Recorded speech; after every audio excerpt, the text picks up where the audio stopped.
मैं हूं आमरा लियाकत आर वाकवानी views YouTube channel doctor Ramesh Kumar के साथ। आज हम डॉक्टर रमेश कुमार से डिस्कस करेंगे। उन्होंने एक कॉलम लिखा है कराची के हवाले से, कराची रोशनियों का शहर का अलमिया। इस हवाले से हम उनसे बात करेंगे और उनसे बहुत सारे कुछ सवालात करेंगे कराची के हवाले से। तो डॉक्टर साहब, आपसे पहला सवाल मेरा ये है कि कराची जो है बहुत सारी खबरों की वजह से, बहुत सारी मनफी खबरों की वजह से आजकल मीडिया का जो है, मीडिया की जीनत बना हुआ है। और कभी करप्शन, कभी लूट मार, कभी कूड़ा क्रिकेट का मसला, बहुत सारे मसाइल हम सुनते रहते हैं। तो आप, और आजकल जो इसके हालात हैं, तो काफ़ी जो मानसून की वजह से जो मसाइल चल रहे हैं, इस हवाले से आप हमारे नाज़रीन को आगाह करें। शुक्रिया। देखें, मैं समझता हूं कि कराची जो है वो पाकिस्तान का पहले कैपिटल था, मगर आज कैपिटल नहीं है, मगर पाकिस्तान का बेस ही कराची है। क्योंकि कराची वो शहर है जिसने पूरे पाकिस्तान को उठाया हुआ है।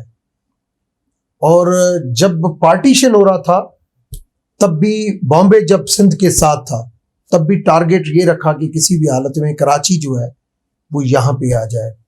उस वक्त से कराची को फोकस किया गया कि कराची को उठाया जाए। मगर बदकिस्मती है, और आपके मैं क्वेश्चन के ऊपर आता हूँ कि जो शहर जिसके हवाले से मैं हमेशा ये कहता हूँ कि रोशनी का शहर है, मगर जिस किस्म की आपने मनफी खबरों की बात की, वो सिर्फ अभी नहीं है, हर वक्त आपको लूट मार आपको कराची में मिलेगी, लैंड ग्रैबिंग, चाइना कटिंग आपको कराची में मिलेगी, लाइट का इशू आपको कराची में मिलेगा, गैस का इशू आपको कराची में मिलेगा। मतलब हर किस्म का क्राइम जो है, कोई बच्चे बच्चियां जाती हैं, मोबाइल स्नैचिंग आपको कराची में मिलेगा, हर किस्म का इशू। और जबकि कराची 63% पाकिस्तान का इकोनॉमिकली हब है। सोचना पड़ेगा इस हवाले से कि ये कराची क्यों जो है वो इस किस्म के जो शहर होते हैं, अगर दुनिया के अंदर हम जाएं, ठीक है, बड़े जो मेगा सिटी होते हैं वहां पे प्रॉब्लम होते हैं, मगर वहां की जो डेवलपमेंट है वो बताती है कि ये शहर जो है ये मेन शहर है जो मुल्क के हवाले से, जो मुल्क का नाम रोशन करता है। आज अगर आप अमेरिका में जाएं, बहुत सारे शहर होंगे, मगर न्यूयॉर्क होगा।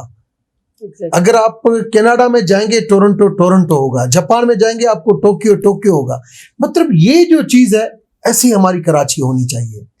मगर आपकी बिल्कुल सही बात है, वो इस तरीके से नहीं है, और इसके बहुत सारी वजूहात भी हैं।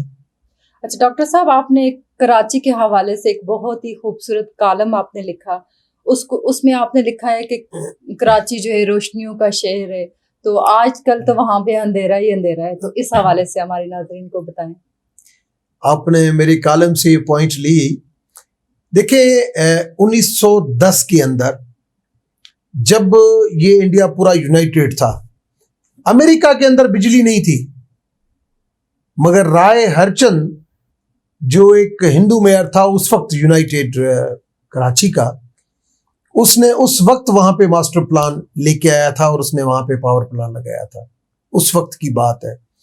और ये दुनिया को एक मैसेज गया कि Karachi city of the lights, रोशनियों का शहर है।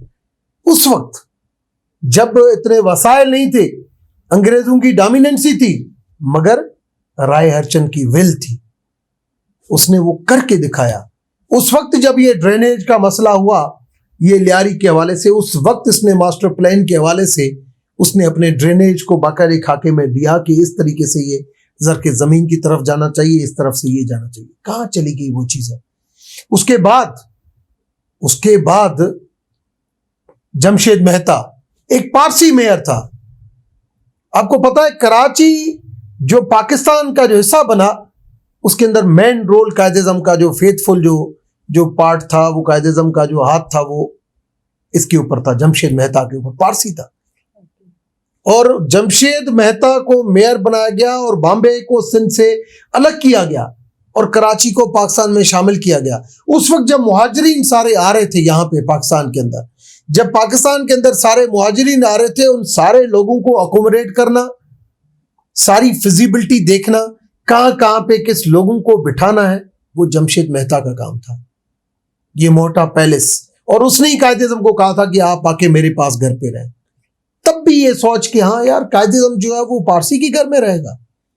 उस वक्त मोहटा पैलेस, आज मोहटा पैलेस के अंदर आपको और तो कुछ नहीं चीज, मगर आपको एक चीज मिलेगी, राय हरचंद का सर कटा हुआ मटसमा। आप पूछें कि सर कटा हुआ मटसमा क्यों? क्योंकि उसने कराची की खिदमत की थी और वो हिंदू था। केएमसी का जो चौक था वहां पे उसका मटसमा था वहां पे, और उस मटसमे को धड़ से धार किया गया, उसको धार करके, और वो फिर मटसमा जो है वो सर काट के और वो फिर वहां पे पड़ा हुआ है अब मोहटा पैलेस के अंदर। हमें उन चीजों को, गलतियों को, मैंने लाहौर में भी एक मरतबा लिखा था गंगाराम के हवाले से कि लाहौर की एक एक गली, एक हॉस्पिटल, एक स्कूल, हर जगह पे आपको गंगाराम का नाम नजर आएगा, मगर उसके स्टेचू को गायब किया जाता है। इस तरीके से कराची के जो ओरिजिनल जो हिंदू कम्युनिटी, पारसी कम्युनिटी, कितनी पारसी कराची में थी, आज आपको पारसी नजर आते हैं? जो भी अच्छे अच्छे लोग जो पढ़ के निकले हैं, वो जो मिशनरी स्कूल्स हैं उधर से पढ़ के निकले हैं। आज भी कराची के अंदर मामा पारसी हो, सेंट जोसेफ हो, इन कॉलेजों का अपना एक नाम है, मगर हम उन चीजों को भूल गए हैं कि नॉन मुस्लिम कम्युनिटी जिसकी वजह से जो कराची रोशनियों का शहर बना, जो कराची जिसके रोड गुलाब के पानी से धुलते थे, रोड गुलाब के पानी से धुलते थे, और उस जिस टाइम पे वसाइल नहीं था, उस टाइम उन लोगों की सोच, उन लोगों की मोहब्बत, उन लोगों की विल ने कराची को इस तरीके से उठा दिया। आज तो हमारे पास वसाइल भी है, मगर फिर भी आपने बिल्कुल सही पूछा कि कराची आज मनफी खबरों का हिस्सा बना हुआ है और सारा क्राइम आपको वहां पे मिलेगा, और रोशनियों का शहर जो है वो आपको जो है वो आज उंधाइयों का शहर नजर क्यों आ रहा है? बहुत शुक्रिया। अब बहुत लंबी बहस हो जाएगी, हमने इसको अब इसको इख्तिताम करते हुए मैं अगले सवाल की तरफ में जाऊंगी। आपके कॉलम में मैंने एक और पॉइंट जो है उठाया, कार्मिक साइकिल के हवाले से आपने जिक्र किया है, इस हवाले से हमारे नाजरीन को आगाह करें। आपने बहुत इंपॉर्टेंट कार्मिक का आपने अच्छा ये क्वेश्चन मुझसे पूछा है। हर मजहब के अंदर जब आदमी जाता है ना, हज भी करने जाता है, तो अपने गुनाहों की माफी मांगता है कि यार अब मेरे से जो गुनाह हुए हैं वो मुझे माफ कर। हम मंदिर में जाते हैं और बोलते हैं कि हे भगवान, हमसे जो जाने अनजाने में जो कुछ हुआ वो माफ कर। मगर मालिक कहता है कि सिर्फ माफी मांगने से नहीं मिलती है, उसके लिए आपको प्रायश्चित करना पड़ेगा। प्रायश्चित ये कि आपने जो माजी में गलतियां की है, उन गलतियों को आप सुधारो पहले, चाहे आपसे हुई चाहे आपके बड़ों से हुई, तब तक मेरी रहमत नहीं, तब तक आपके ऊपर नौसत बसती रहेगी। हमें उन गलतियों को सुधारना पड़ेगा। मैं लफ्ज मुझे नौसत इस्तेमाल नहीं करना चाहिए, मगर मैं इस वजह से कर रहा हूं क्योंकि मुझे भी दिल में तकलीफ है कि पाकिस्तान को संवारने में जो रोल नॉन मुस्लिम कम्युनिटी का था, उस रोल को कायद-ए-आज़म की वफात के बाद दफन कर दिया गया, किसी किताब के अंदर नहीं आया। 11 अगस्त की स्पीच हो, चाहे कौमी तराना हो जो हिंदू कम्युनिटी की तरफ से कायद-ए-आज़म की ख्वाहिश के ऊपर लिखा गया, चाहे जोगिंदर नाथ का रोल हो, चाहे एसपी सिंघा का रोल हो, हर चीजों को छोड़ दिया गया। मैं समझता हूं हाकिम हुक्मरान जो भी लोग इस वक्त इस मुल्क के अंदर करता धरता है, उनको आज प्रायश्चित करके आगे बढ़ना चाहिए। और जब तक हम प्रायश्चित नहीं करेंगे, कर्मा ये कि जो कर्म आपने या आपके बड़ों ने इस लाइफ, इस दुनियावी दुनिया में किए हैं, उस सारे कर्मों का आप प्रायश्चित करें, उस गुनाहों को आप कबूल करते हुए उसका परचक करें कि हमने ये गुनाह जो किए थे उसको हम इस तरीके से सुधारते हैं। जब आप ये करें तो आपके ऊपर खुदा की रहमत भी होगी, वो नौसत भी खत्म होगी और हम बहुत आगे बढ़ेंगे।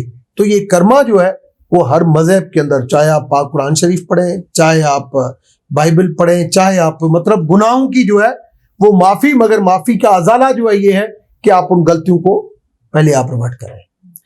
बहुत शुक्रिया रमेश साहब। आखिरी सवाल आपसे करूंगी कि मौजूदा सूरत हाल को देखते हुए कराची के मसाइल के हवाले से आपकी नज़र में क्या हल है? हमरा अभी पहले जो आपके क्वेश्चन थे वो कराची की हिस्ट्री और रूहानियत के हवाले से थे और असलियत के हवाले से थे। मगर अब आपने मुझसे पूछा है इसका सियासी और समाजी हल क्या है।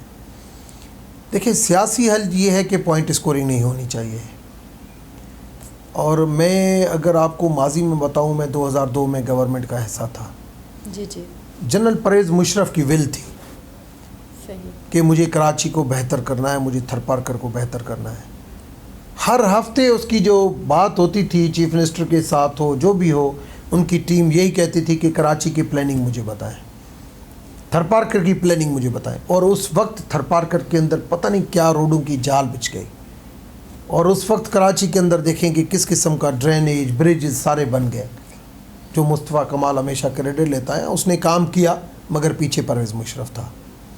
उसके बाद MQM हुकूमत में रही, फेडरल हुकूमत में भी पीपल्स पार्टी का पार्ट रही, प्रोविंशियल गवर्नमेंट में भी पीपल्स पार्टी का पार्ट रही, मगर कराची के अंदर दहशतगर्दी मिली, क्राइम मिला और सारी पॉलिटिकल पार्टीज़ की सरपरस्ती में हुआ। इवन जो मास्टर प्लान जो था, वो मास्टर प्लान वो KBCA के अंडर दिया गया। जब दोनों गवर्नमेंट में थे परवेज़ मुशर्रफ के बाद 2008 में KBCA के अंडर में दिया गया, जिसके अंदर अपना चहेता बिठा दिया गया और नालों के ऊपर कब्जे होते गए। KBCA तबाह हो गया, KDA तबाह हो गया, वाटर सीवरेज मैनेजमेंट सिस्टम हो, सॉल्ट मैनेजमेंट, मतलब सारे जो इदारे थे, चाहे वो MQM हो चाहे पीपल्स पार्टी हो, सारे उस पर रेस्पॉन्सिबल है। सियासी तौर पे, समाजी तौर पे सारी पॉलिटिकल पार्टीज़ का इन्फ्लुएंस है, चाहे ANP हो, चाहे जमियत हो, चाहे जमायत हो, चाहे नून लीग हो, चाहे PTI हो, सारी पॉलिटिकल पार्टीज़ का इन्फ्लुएंस है। मुख्तलिफ डाइवर्सिटी के लोग रहते हैं और कुछ लोग ऐसे हैं जो अनरजिस्टर्ड भी हैं। कोई पूछने वाला नहीं है वहाँ पे कितने लोग अनरजिस्टर्ड है। जैसे अगर NIC के हवाले से चला जाए, आज भी जो ना मैं समझता हूँ कराची को अगर हम देखें 2.5 करोड़ से बड़ा शहर है, मगर अगर आप कानूनी तरीके से देखें तो जो लास्ट सेंसस में स्टैटिस्टिक्स कमेटी का चेयरमैन था तो 1,56,00,000 और 1,60,00,000 की बातें हो रही थी। ऐसा नहीं है। प्लानिंग के लिए आपको पहले तो उसकी डेमोग्राफी देखनी पड़ेगी कि कहाँ कहाँ पे किस किस इलाके में कितने लोग रहते हैं, वहाँ पे पानी का यूज़ कितना है, ड्रेनेज कितना है, रोड की किसकी ज़रूरत है, ट्रांसपोर्ट कितनी ज़रूरत है, ठीक है। और उसके बाद उसकी होती है खूबसूरती। 10 मरतबा चीफ जस्टिस, क्योंकि वहाँ से सिंध से है, कराची से है, उन्होंने कहा कि कराची की खूबसूरती लेके आओ, वो मेट्रो लेके आओ, वो ट्रेन लेके आओ, वो कहाँ गए? पीछे चीफ जस्टिस खड़ा हुआ है, मगर फिर भी कराची से कब्जे खाली नहीं हुए। कहने लगे कि हम ये बिल्डिंगें कैसे खाली कराएं। और भाई उसके लिए आप पूरे सबको तो नहीं डुबोगे। अगर कोई नाले के ऊपर कोई बिल्डिंग बनी हुई है, सही बनी गलत बनी, आप उसको और कहीं पर ही एकोमोडेट करो। बन सकती हैं, सोसाइटियाँ बन सकती हैं, मगर उन चीज़ों को अगर इस तरीके से छोड़ा गया तो आगे नहीं बनेगा। प्राइम मिनिस्टर जब लास्ट ईयर आया था, तब भी चीफ मिनिस्टर को कहा कि आप मुझे मास्टर प्लान दो, नहीं दिया गया। अब प्राइम मिनिस्टर और चीफ मिनिस्टर और स्टेक होल्डर सारे बैठ के, एक तो अच्छा कमिश्नर लग गया है, अच्छा एडमिनिस्ट्रेटर लग गया है, एक मास्टर प्लान आए, उस मास्टर प्लान के ऊपर मिल के काम हो। जब तक मिल के काम नहीं होगा तब तक ट्रांसपेरेंसी नहीं होगी और एतमाद का फकदान पहले ही है। नहीं तो मैं समझता हूँ हम बहुत पीछे निकलते जाएंगे। एक, हमें हिस्ट्री को दुरुस्त करना पड़ेगा। जो Hindu community, Christian community, Parsi community का रोल, उस जो माजी में गलतियाँ, उन मजमे को लाना पड़ेगा, उन खूबसूरतियों को लाना पड़ेगा, उन मेट्रो को और दूसरा अपनी नीयतों को साफ़ करना पड़ेगा। नीयतों, there is will there is a way, ये कहावत ऐसे नहीं है। नीयतों को साफ़ करके कि हमें काम करना है। तो दहशतगर्दी जब ख़त्म हुई, यही फेडरल गवर्नमेंट की विल थी, प्रोविंशियल गवर्नमेंट को मजबूर किया 2013 में। चौधरी निसार और मियाँ साहब वहाँ पे आके बैठ गए, नहीं तो पीपल्स पार्टी और MQM दोनों करने के लिए तैयार नहीं थी। 90 का भी ऑपरेशन हुआ, लियारी का भी ऑपरेशन हुआ, तब जाके दहशतगर्दी ख़त्म हुई। इसी तरीके से हल होगी। उसमें आपको नेपरा को भी सही करना पड़ेगा, KEC को भी सही करना पड़ेगा, डिफेंस को भी सही करना पड़ेगा, तब ये मसलों का हल होगा। और नहीं तो अब आवाम का जो एक बर्दाश्त है ना, वो आपने देखा इस टाइम पे डिफेंस और क्लिफ्टन के लोग जो है वो बाहर निकल आए हैं। तो ये जो लोग जो देहात जो कच्ची बस्तियों में बैठते हैं, वो अगर बाहर रोडों के ऊपर निकल आया ना, तो ये नहीं कोई थाना बचेगा, नहीं कमिश्नर ऑफिस बचेगी, नहीं CM हाउस बचेगा। फिर आपको यहाँ पे कोई इन अवामी प्रेशर को रोकने के लिए कर्फ्यू ही रोक सकता है और कुछ नहीं रोक सकता। बहुत बहुत शुक्रिया रमेश साहब, आपके टाइम को देखते हुए हम वीडियो का इख्तिताम करते हैं। नाजरीन, आज की वीडियो का इख्तिताम हुआ जाता है। अगले हफ्ते हम हाज़िर होंगे एक नई वीडियो के साथ, एक नए टॉपिक के साथ। अगर आपको हमारी वीडियो पसंद आए, उसको लाइक करना और सब्सक्राइब करना मत भूलिएगा। तब तक के लिए अल्लाह हाफिज़।